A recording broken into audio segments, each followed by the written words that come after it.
Yes, I'd like to welcome you to a very, very special episode of the DAHGRILDER podcast show.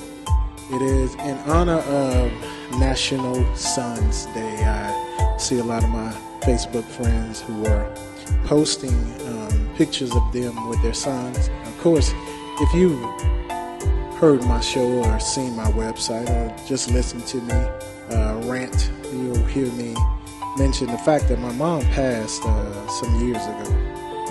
And I mean, it's hard on my sisters, and I'm sure one of my sisters in particular, she still is processing that loss. Me, I'm doing my processing in a different way. That's by spreading my voice. You know, I do wish she was here to tell me how stupid some of the stuff that I say on this show is, or to tell me that she's proud of me, or to tell me that I shouldn't say that. Boy, you shouldn't be saying stuff like that.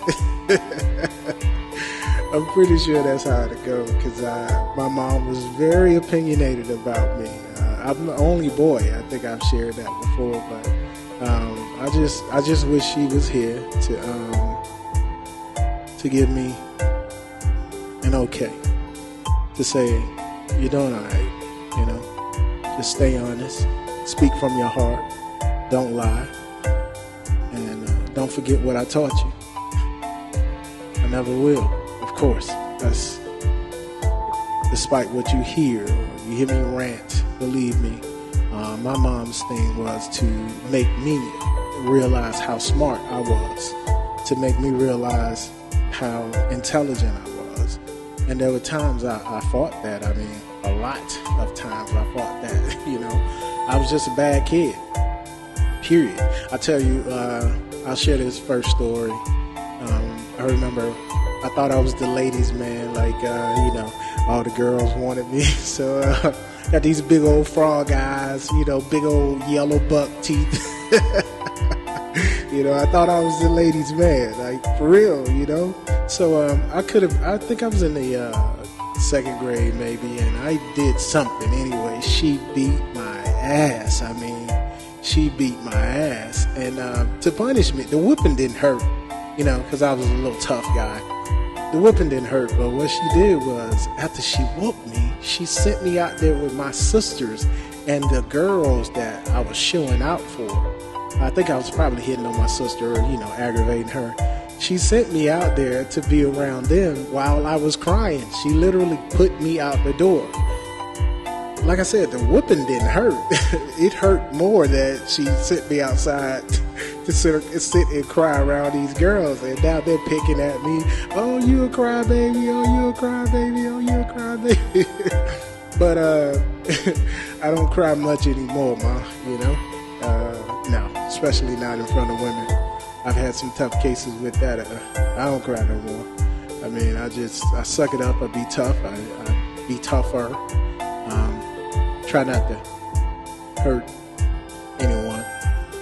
But now, the story that I wanted to share, that wasn't one. That was one of them, but wasn't it. Was once we moved from, I think I told you guys before, we were homeless. We lived on the street. I told the story of my mother giving food stamps to someone else who was homeless, and we was homeless too, out on the street in the same park. We all were there trying to get warm together.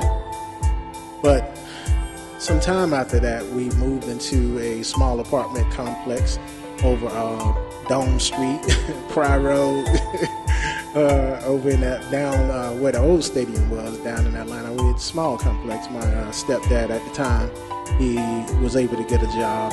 So fast forward, now we didn't have a lot. When I tell you we didn't have a lot, we didn't. But it was one year, I got two stories for this. It was one year my stepdad bought me this remote control truck, right?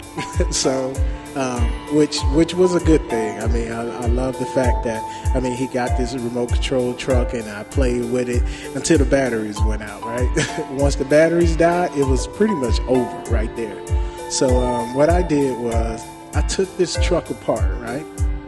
Took it all the way apart, and I took this extension cord off of this lamp that my mom had, and I'm telling you, like, right now I'm in the maintenance field. Like, I fix stuff, I do stuff with my hands. I have a profession, I have a career.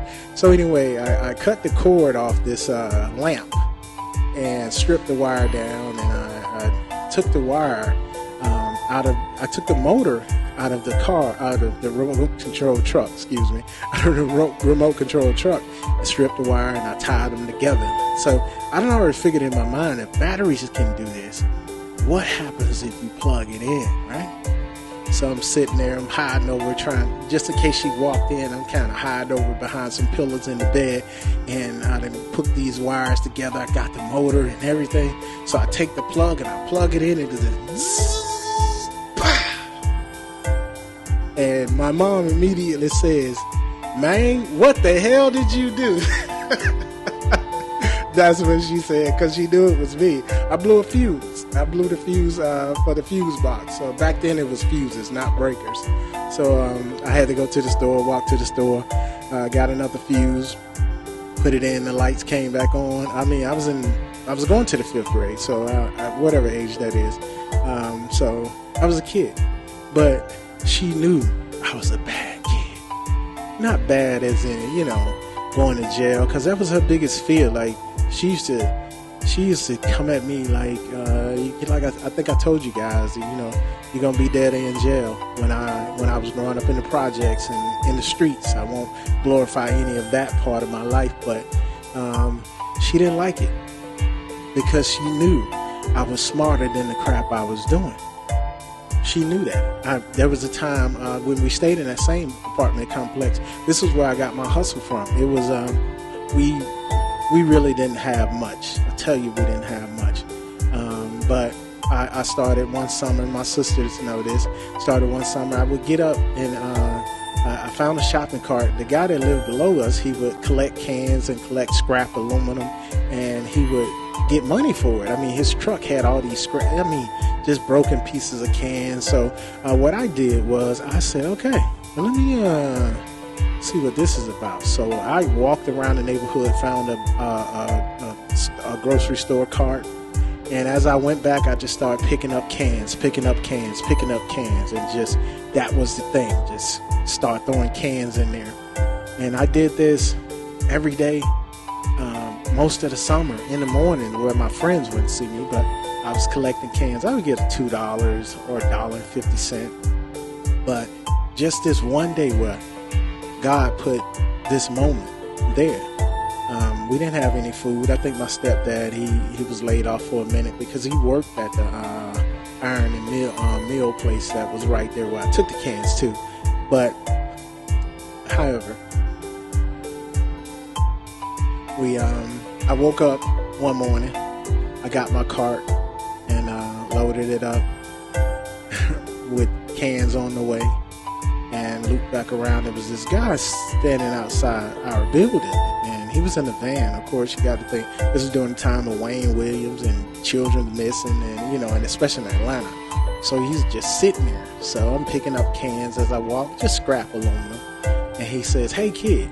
I was like, yeah. And he said, "Come here." I said, "I'm a kid now." Okay, anyway, I slowly walked over there. He said, "Hey, what do you know about copper?" I'm like, what's on the periodic table, some nerd shit, I said, because I was pretty smart. So, I was like, it's a metal. He said, "Well, hey, I got some copper here. What are you doing?" I said, "Picking up cans." I was like, so I can go over here and get some money, kind of help out in the house, because that's what I was doing at that time. On that day, I'll say, because we didn't have anything substantial to eat or anything. I'm not sure. I think my stepdad probably was out trying to get something to eat. But anyway, so he says, "Hey, I'm gonna do you a favor. Let me give you some of this copper." So he took the poles and he bent them down the middle and stuck them in my cart. So I'll spare you all the extra details of that story and how. But I had this stuff. I loaded it up and took it over to the scrap yard. I took it to where I usually take the aluminum cans, but the guy was like, "Can't take them here, you got to go up front." So anyway, keep in mind I'm in the 4th grade, or going to the 5th grade, summer of 5th grade, and go up to the front. I had to put my cart on this big scale that weighs like the trucks, but it was copper, so they didn't weigh it back with the aluminum. So roll my cart on there, step off the scale, they weigh it. So of course, now keep in mind this is fresh copper, so I won't get into all the cops and all them, because they wanted to make sure I hadn't stolen anything. So I go in there. After they done weighed it, I park my buggy, go inside, and I'm waiting on my ticket. So the lady give me the ticket or how much it weighs. Then I go to another window. This is the process. I go to another window where I get the cash. So of course they pay you based off of the stock market. I'm a nerd. That's when I first found out that that's how they did things. Like, you get paid based off of how copper or aluminum is being traded on the stock market. So I learned about that early on in my life. Yeah, I'm a nerd, whatever. So the girl does the math, whatever. She looks at me. She said, "You're too young to have all this money." I'm thinking like, yeah, right, 20, whatever. Anyway, so she starts counting it out. It was like $160, probably more than that. So I don't know what to do with this money. I have no idea in my brain what to do with this money. But anyway, so I went home. Of course, I ran home. The guy was gone, so I was kind of hoping he wasn't going to be there, to bust me over my head. But he wasn't. So went in the house, and I gave my mom most of it. Of course, she had bills, so it wasn't a big conversation about it either with her. She just took it. She asked me where I got it from. I told her the story, and that was it. Of course, there were bills. So I didn't give it all to her. So me just keeping some for my toys that I ended up buying, I went to the meat man, the butcher, and bought this bologna and bought all this stuff and took it back to the house so my sisters and everything could eat. And it was really nothing to celebrate, It was just how she raised me. I mean, period. There's nothing else I can say about that. Up to that point, the years in my life, that's how she raised me. I saw her do that. I saw her give when it wasn't asked of her. She didn't have to. I knew what was important. She showed me and my sisters what was important. She showed us. So, I mean, I have 2 sons, and I'm hoping that they're loving on their mother. I have a nephew. Him and I talk every now and then, and I tell him, love your mom while she's here, because I regret all the years that I didn't talk to her, all the times that I didn't say I love you when I knew she loved me, times that I didn't call, now I can't call. So if you're with your mother, if you're with your son, love them. This has been another episode of The Grill.